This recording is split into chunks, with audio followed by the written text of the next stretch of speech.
Today here at Roundtable we have extra energy, limitless power.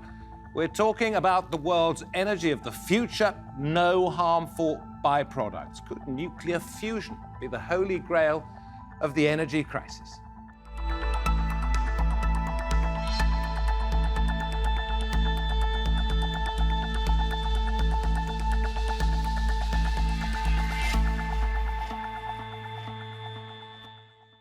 And a warm welcome from me, David Foster. This is a special series on Roundtable this month. We're going to be exploring solutions to our world's energy needs, from solar power to geothermal energy. And we begin by looking at nuclear fusion, not fission.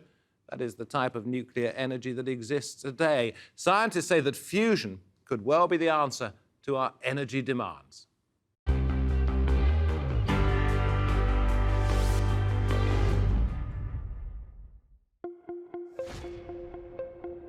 A planet ravaged by climate change, traditional energy sources that are polluting and diminishing, a human population that continues to surge. We need to act fast to prevent an all-out energy crisis. And among the bold ideas for going beyond fossil fuels is fusion energy, the almost limitless energy source of the sun and stars. Fusion works by forging lighter elements together to form heavier ones, creating vast amounts of energy. The sun's power comes from hydrogen being converted to helium. But on Earth, fusion is hard to recreate. It needs temperatures of around 150 million degrees to produce net energy, 10 times hotter than the center of the sun, and far too hot for any solid material to withstand. But at the world's most expensive scientific experiment, they're hoping to make the breakthrough. ITER is an international mega project in southern France involving 35 countries, including China, the European Union, India, Japan, Korea, Russia, and the United States. The cost of design and construction is estimated at about $20 billion. The aim is to prove that fusion energy is feasible, with construction due to be completed by 2025.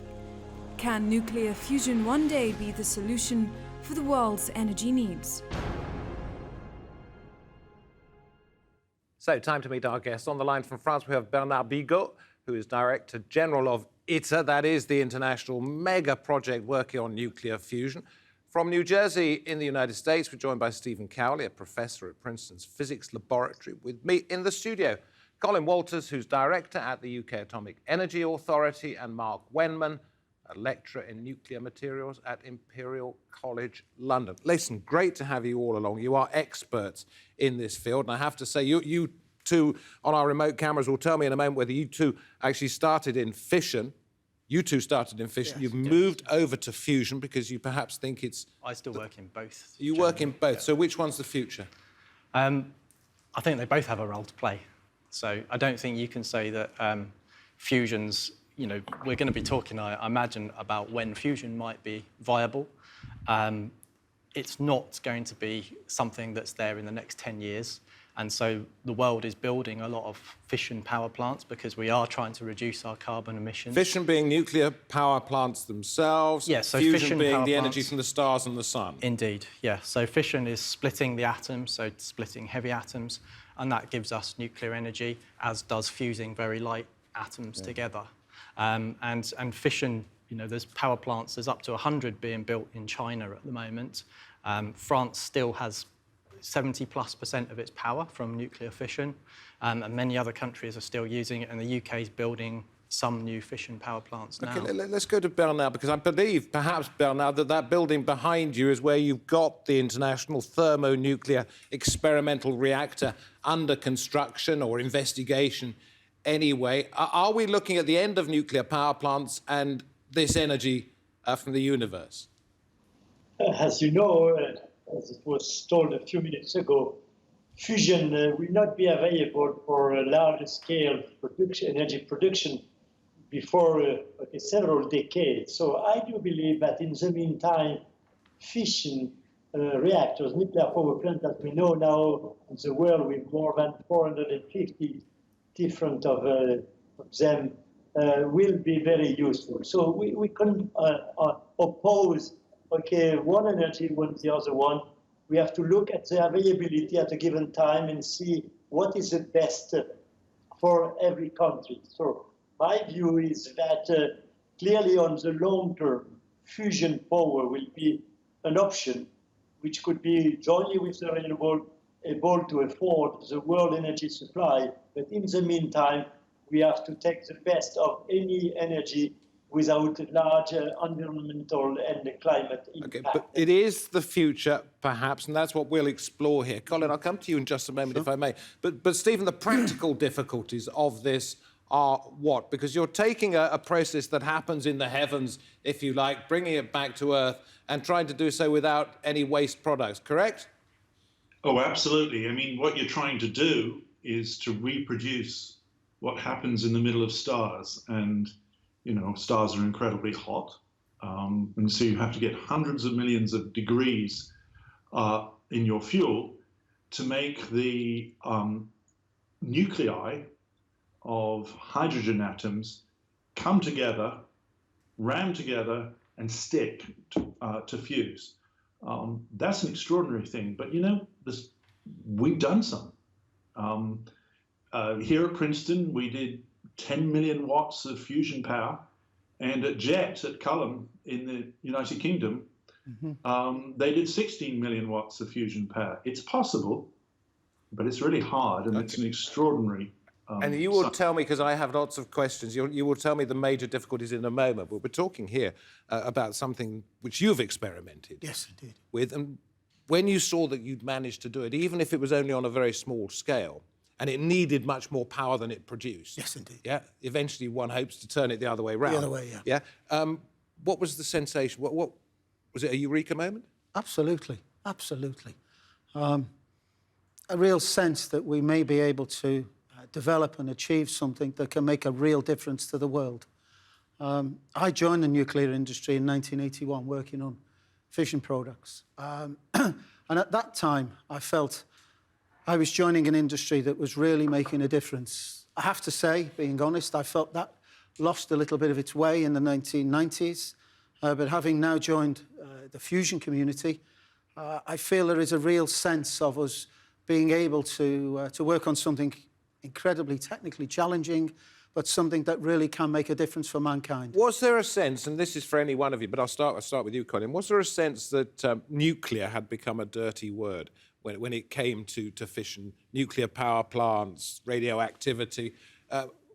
Time to try something else, perhaps? To an extent. I don't think that was the motivation to investigate fusion. Fusion had always held out the prospect of limitless clean power. But it is true to say that in some areas of the press in particular, fission plants had gained a bad reputation. Events at Chernobyl, Fukushima don't help the situation. Yeah, I mean, it's true to say that in many countries, post, say, Fukushima in 2011, popularity has waned. Certainly in places like Germany, you know, Germany's closing down its nuclear fission program.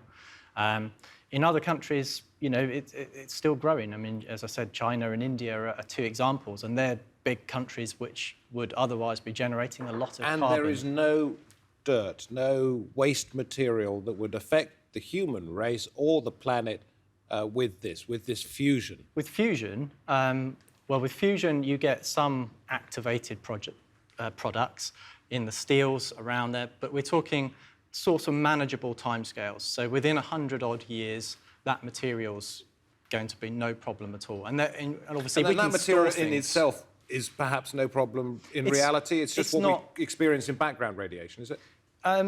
Certainly, the further you are from the material, the easier it is. So because it tends to be big lumps of steel, for example, that are going to get activated as one of the products, you know, that lump of steel, you can put it in a room, and as long as you don't go in that room, you're absolutely fine.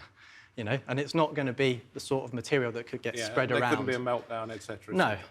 Meltdowns are impossible. Okay. But Bernard, and I would like to open it up to anybody to say anything at any time that they would like to, but Bernard, I'll come to you. I would like to know what you're actually trying to do there, because I mentioned the fact that at the moment, all of the experiments need more energy than they produce. Yeah, and the idea is to turn it round the other way so that it's effectively 10 to 1 in favour of the energy produced. But what are you trying to do where you are? I'm sure you know that fusion has been experienced in many countries with laboratory scale facilities. But all these facilities indeed require more energy than they produce energy. There is not enough fusion event, but you need time in such a way that you are not recovering more energy that you feed in. For the first time in the world, here on ITER, we are expecting to have what we call a burning plasma, which means a self-sustained plasma. And for that, we need a size. Below this size, there is not enough fusion event, fusion of the hydrogen nuclei, in order to compensate the energy you feed in order to heat the plasma. The plasma temperature, as Steve Cowley has said, will be 150 million degrees. Even if it is only 2 grams, you need quite a large amount of energy. And so it's why we need this larger size, and justifying why 35 different countries, including UK, has gathered together in order to develop this facility and operate and demonstrate for the first time in the world that we could get 10 more times fusion power that we feed in the plasma in order to have this sustained burning plasma. And then there would be a demo station 5-10 years later, and then it would go on the national grid. Is that the plan? Yes, the plan is clearly this one. We expect to finish the completion of the construction, installation of what we call the tokamak, is a magnetic torus, indeed, where we will have this fusion phenomena happening. We expect to be ready by 2025.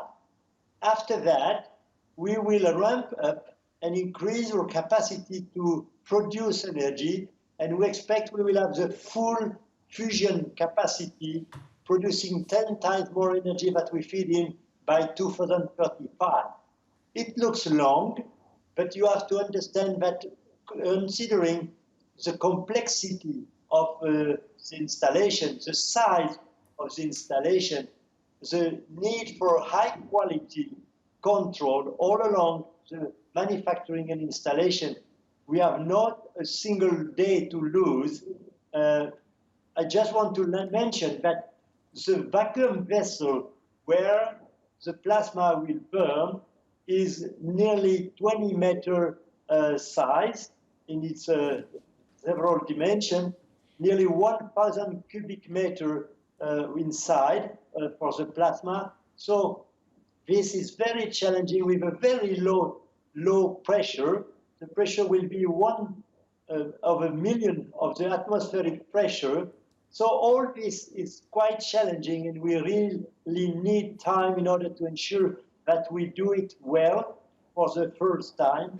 Well, we won't keep you longer than the half hour it takes to record this programme, because you obviously have a very important job to do and a timescale. Stephen, this is where I ask the idiotic physics question. Bernard's talking about the very low pressure, space, vacuum, our star up there, the sun. How did we work out that what the sun was doing in that regard was what we needed here? It's actually very interesting, because it's nearly 100 years since Sir Arthur Stanley Eddington, a great astrophysicist, figured out that what the sun was doing was turning hydrogen into helium through the process of nuclear fusion. And he speculated in 1920 that perhaps this would be the perfect way to make energy. It is the perfect way to make energy. It's just very hard to do, and we're getting there. Did you say 1920? That's almost 100 years ago. So how come it's taken so long? It's very technically challenging. Stephen, I'll come to you in just a moment on that one, because I know Mark wanted to say something about that question. It's just extremely technically challenging. You know, there's lots of hurdles to get past. You've got to heat this material up to get it to 100 million degrees. You know, the sun doesn't have to get quite that hot. You know, the sun's, they think, burning is somewhere like 15 million degrees. This is 100 million plus degrees to do it on Earth. You've then got to contain that in a room, essentially, you know, in some kind of vessel. You know, you're thinking about something, most things melt at 2,000-3,000 Well, what degrees. doesn't melt at that temperature? Nothing. So that's the Well, point. hang on, if nothing could withstand that temperature, how can you do it? So that's why it's technically challenging, because you need something to confine it, and we use magnets to do that. So the magnetic confinement keeps the plasma away from the structural materials. That is a challenge. And then you get bits of plasma that will fire out and hit the wall, and that will cause problems. And this is something, Stephen, I read in my little notes that I've got that you've been working on, how to stop plasma diffusion. Yeah. Look, we can hold a plasma in a cage of magnetic field, but it's a bit like holding jelly with knitting wool. It wriggles and it tries to get out of that. And we've found ways to do it quite well. And I think ITER will be the first time that we really show that it can go all the way to a fusion burn. That's a pretty exciting time to be. Extraordinary. When it comes to, we talk about ITER there, Colin, but there are other private companies that are trying to get in on this. And one of their arguments is that the bureaucracy surrounding the 30 nations that are involved in the international project, the time it takes to get agreement, to get funding, is slowing it all down. And Bernard was admitting, you know, there's a timescale, but it may well be elongated. Is it likely that these smaller, perhaps more efficient companies will get there first? Honest answer, I don't know. I don't believe, though, that it's an either-or. I think, if you think of the purpose of the United Kingdom Atomic Energy is to commercialise fusion power. If a privately funded startup company makes a technical breakthrough that leads to the earlier commercialisation of fusion power, I think that's good for us all. I go back to the fact that I think the vast majority of people in fusion are working on a global mission. So I don't see the two as being exclusive. I see them being supportive. And these are not just sort of joke startups. These are people who take it very, very seriously. Yeah, there's hundreds of millions of dollars gone into these startups. Because there's a fortune to be made out there. Yeah, I mean, the energy market is trillions of dollars. You know, you can't put the company that first brings fusion to the market. I want to have shares in that company, I tell you. If fusion energy is successful, Stephen, I'll ask you this one and then bring it back to the table. If fusion energy is successful, could it be brought down from the massive physical scale that Bernard has talked about, perhaps installed in space, and therefore provide via a Wi-Fi, I don't know, it wouldn't be Wi-Fi, but sort of some sort of invisible connection, power for the entire world? I think as we commercialize it, it will get probably a little bit smaller, certainly cheaper. That will happen. You don't expect the first of anything to be exactly like you do in the future. But look, you know, we are having to provide for 8 to 10 billion people in big cities all the way around the world. That's an awful lot of power. And fusion is up to that challenge. And it's the business of generating huge amounts of, you know, power, probably through electricity. Your point about electricity is interesting because I think electricity is magic. I mean, you know, you generate the power in some power station, and hundreds of miles away, the power comes out of a piece of copper. And I think it's really the energy of the future. I don't know if you drive an electric car, but I do, and it's fantastic. Oh, we don't have enough charging points in this country at the moment, but that's for another programme. I think electrification is the way of the future. So you said, can fusion replace that? Well, no, it will just power that system. Yep. So, you know, the amount of electricity that we might expect in Western nations to use is projected to increase dramatically with the fact that we might all be driving electric cars. We want to get fossil fuels out of our transport system. That's one of the big areas. You know, we need to, you know, whilst we can electrify homes and things, getting it out of the transport system is a big thing to actually get to net zero carbon. And fusion, as and we can't do this without fusion. No, we can't do that without. Well, we could do it with we need a mixture of energy supply. So we can use wind, we can use solar, we can use nuclear fission, but ultimately nuclear fusion would be the ultimate power source to be able to do that. Because it's limitless. Because it's limitless and it doesn't produce any nasty waste or So the answer was out there for us all the time. It has been out there all the time, yeah. I mean, electricity requirements, I think there are three big pressing factors here. One is, as you say, the electrification in the Western world, replacing fossil fuels in transport. There's the growth in the global population. And then thirdly, there's a large portion of the global population which currently doesn't have access to electricity.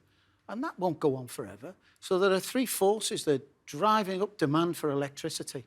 And we've got to find a carbon-free way of producing that. And in this series, quick thoughts from each one of you. In this series, obviously, you're experts in nuclear fusion. But in this series, we're looking at other things such as geothermal, solar panels in space, other renewables that we've got on Earth.